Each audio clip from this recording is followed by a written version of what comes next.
Yell B thought he had outrun the streets, but the past always catches up. The Dallas rapper, once riding high off fame and fortune, now sits behind bars, sentenced for the brutal murder of his longtime rival, Mo 3. With a capital murder charge hanging over his head, the stakes are higher than ever, and B might not be able to escape the needle. As the rapper looks destined to take his final breath behind bars, Yella Beezy faces sentencing for Mo 3's murder. Yella Beezy, real name Maris Conway, saw his whole life undergo a 360-degree change when cops showed up at his home on Thursday, hoping to bring him to justice for a crime he thought he had gotten away with. The Dallas rapper, once known for his viral hits and flashy lifestyle, now finds himself behind bars, facing the most serious charge of his life: capital murder. Authorities believe Beezy played a major role in the 2020 shooting death of his longtime rival, Mo 3, whose real name was Melvin Noble.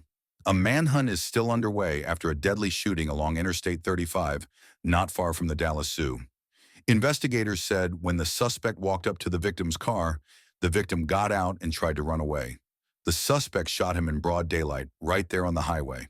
For years, fans speculated that their feud was more than just rap beef, but no one expected police to officially tie Beezy to the crime nearly 4 years later. The indictment accuses Beezy of orchestrating the hit by employing 22-year-old Quan White to carry out the murder, allegedly promising him payment for the job. On the morning of November 11, 2020, Mo 3 was traveling northbound on Interstate 35E near Illinois Avenue when his life was cut short in a hail of gunfire. According to reports, a suspect believed to be White chased him down and shot him multiple times before fleeing in a black Chevy Camaro. Mo 3 was rushed to the hospital, but the injuries proved fatal. White was later arrested and sentenced to 9 years in federal prison for weapons charges related to the shooting, while another suspect, Devin Morris Brown Jr., was also taken into custody.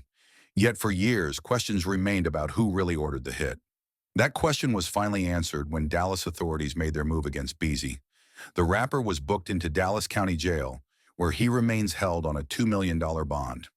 His arrest sent shockwaves through the hip-hop world, confirming long-standing suspicions that Mo 3's murder wasn't just random street violence, it was a planned execution. For Beezy, this latest arrest is just another chapter in a long history of legal troubles.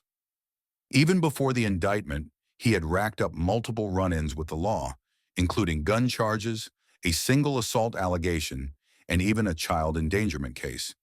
Now, with capital murder on his record, he faces the possibility of never seeing the outside world again. But the streets of Dallas have long memories, and Mo 3's mother, Nicole Williams Noble, wasted no time reacting to the news.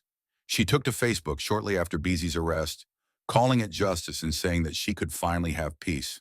Her post was flooded with comments from Mo 3 supporters, many of whom had been waiting years for closure.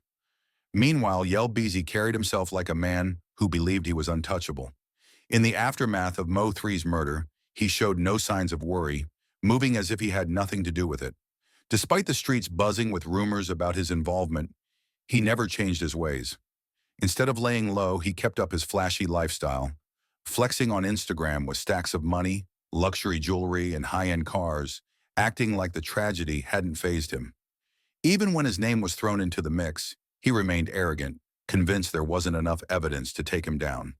When Quan White, one of Mo 3's accused killers, was arrested, pictures of him and Beezy together started circulating, making people question just how deep their ties ran.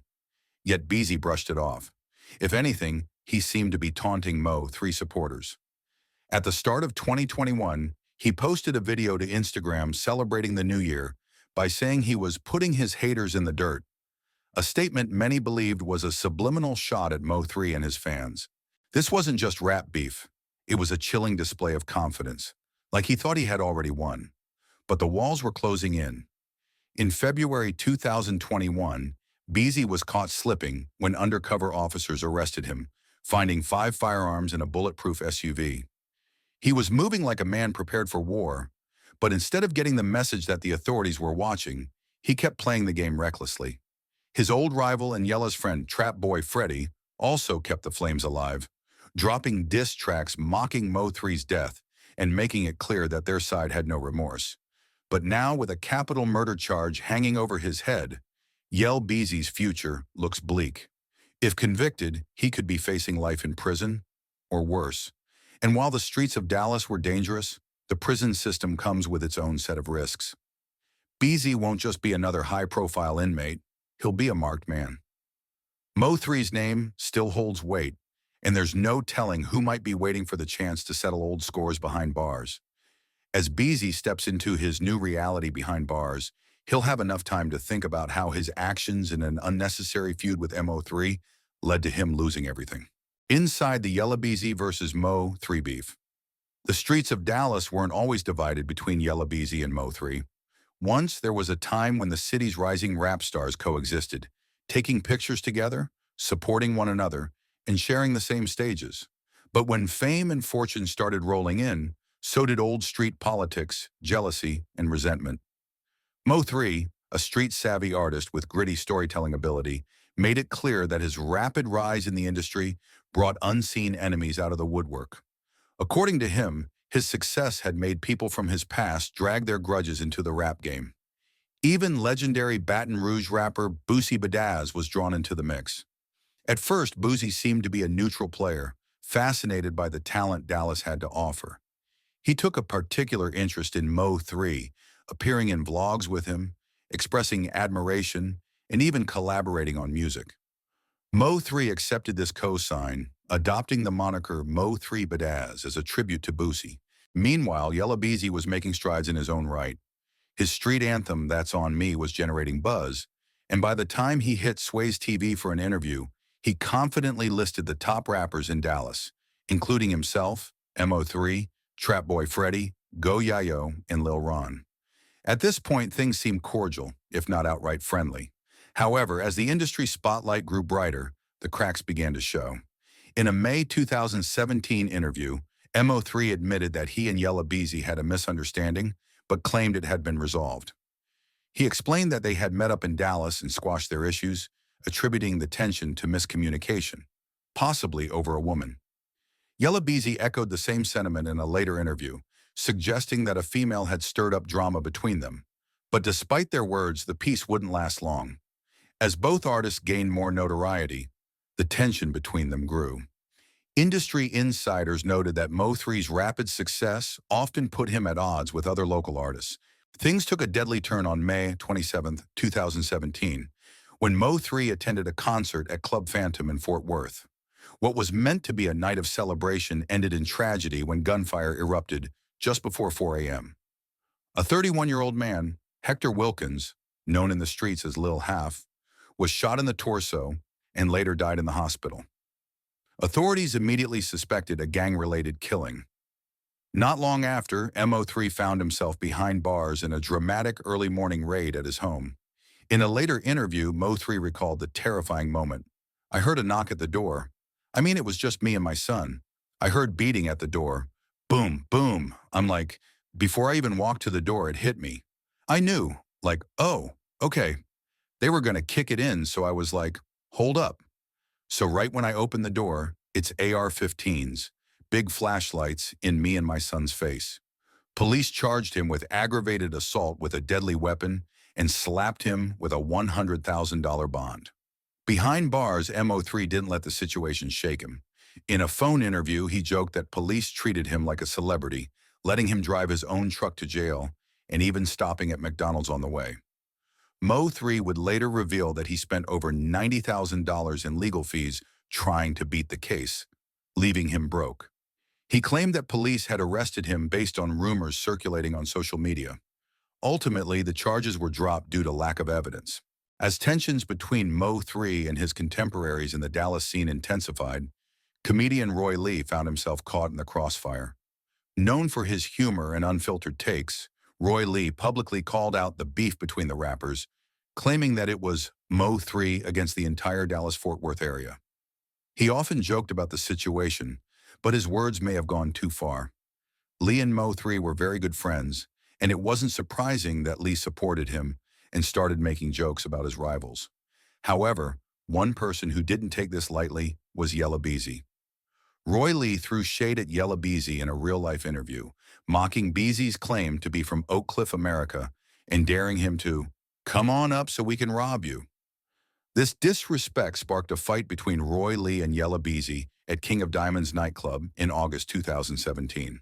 Roy Lee later accused Beezy and his crew of jumping him, demanding a one-on-one fight.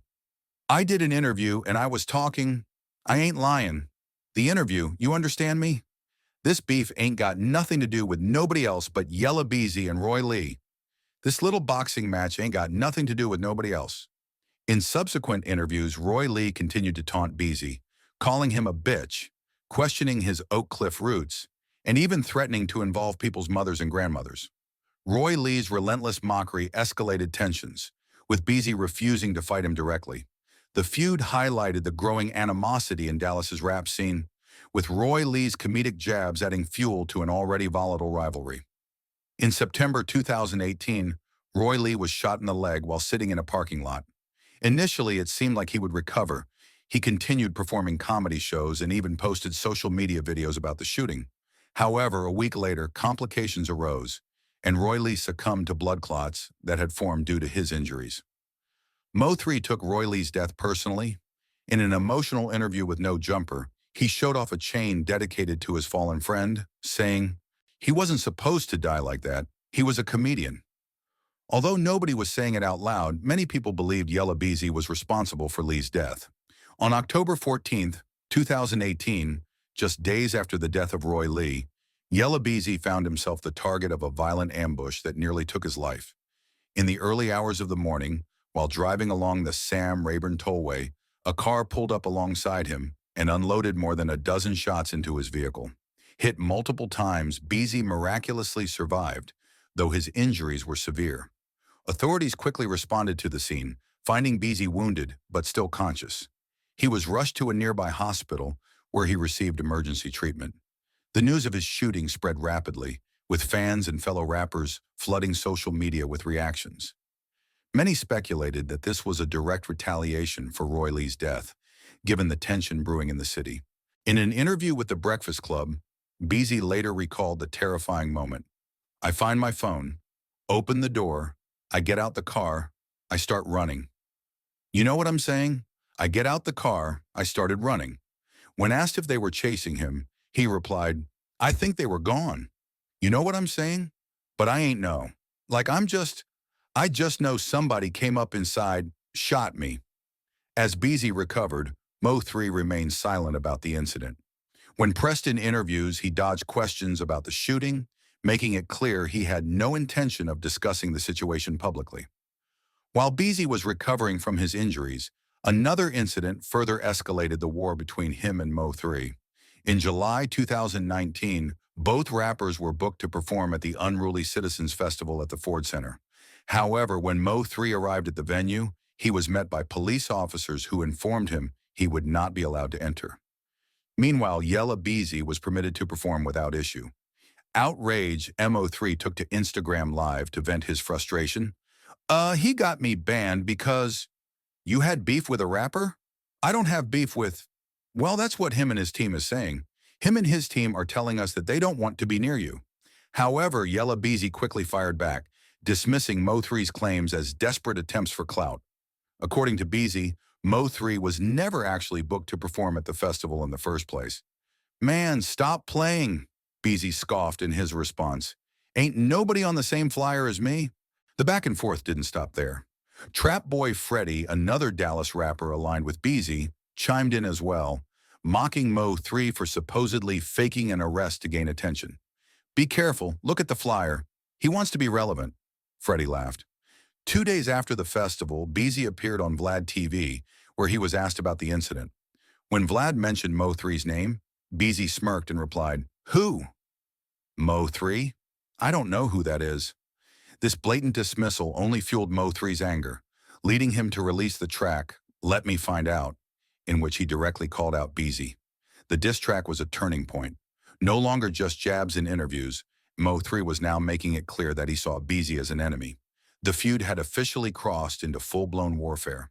As the beef continued to escalate, it began to affect those around Yella Beezy and Mo3. In January 2020, Mo3's manager, Brandon Rainwater Rainey, was brutally attacked outside the V Live strip club in Dallas. Surveillance footage showed Yella Beezy and his entourage chasing Rainwater, pulling him to the ground and beating him in the middle of the street. Rainwater was left with a dislocated hip and later sued Yella Beezy for $1 million in damages. Mo3 reacted to the attack on his manager in an Instagram live session, mocking Yella and his crew for jumping a scary man instead of handling their real issues. Let me tell you this first. Rainwater, my manager, is not no street. Let me say it again. Rainwater, my manager, is not no street. He graduated high school and went to college. The attack on Rainwater was a clear indication that the beef had reached a dangerous new level, and it was only a matter of time before things would take an even darker turn. The death of Mo3. The feud between Mo3 and Yella Beezy had escalated for years, but no one expected it to end in such a tragic and brutal manner. On November 11, 2020, Mo3's life was cut short in a shocking ambush that played out in broad daylight on one of Dallas's busiest highways. That morning, Mo3 was driving along Interstate 35 near the Dallas Zoo, reportedly after leaving a female companion's house. Unknown to him, two assassins had been tracking his every move, following him in a black Chevrolet Camaro. Their mission was clear. Mo3 wasn't meant to make it out alive. As he continued down the highway, the black Camaro suddenly pulled up beside him. It was a planned attack, one that had been carefully executed with precision. Realizing he was being followed, Mo3 swerved to the right, slamming his brakes in an attempt to escape. But in the middle of a busy freeway, he had nowhere to go. Dashcam footage later revealed the harrowing final moments of Mo3's life. Instead of driving off, he stepped out of his car and rushed toward the passenger side, seemingly attempting to retrieve something, likely a gun from the glove box. But he never got the chance. A masked gunman, armed with an assault rifle, jumped out of the Camaro and charged toward Mo3's vehicle. With no weapon in hand, Mo3 made a split-second decision to run for his life. He sprinted down the highway, dodging between moving cars as desperate drivers tried to avoid the unfolding chaos. But the assassin was faster. Gunshots rang out. In a matter of seconds, Mo3 was struck 9 times, collapsing onto the pavement. The gunman fled back to the Camaro, and the getaway car sped off, leaving Mo3 bleeding out in the middle of the freeway. For several agonizing minutes, his body lay motionless as stunned witnesses looked on. Traffic came to a standstill, and civilians rushed to his side, with one bystander administering CPR in a desperate attempt to save his life. But it was too late. News helicopters captured chilling aerial footage of the aftermath. Mo3's lifeless body was sprawled across the highway, surrounded by law enforcement as they secured the scene. Soon after, local news stations began broadcasting reports of the brazen assassination. As he continued down the highway, the black Camaro suddenly pulled up beside him. It was a planned attack, one that had been carefully executed with precision. Realizing he was being followed, Mo3 swerved to the right, slamming his brakes in an attempt to escape. But in the middle of a busy freeway, he had nowhere to go. Dashcam footage later revealed the harrowing final moments of Mo3's life. Instead of driving off, he stepped out of his car and rushed toward the passenger side, seemingly attempting to retrieve something, likely a gun from the glove box. But he never got the chance. A masked gunman, armed with an assault rifle,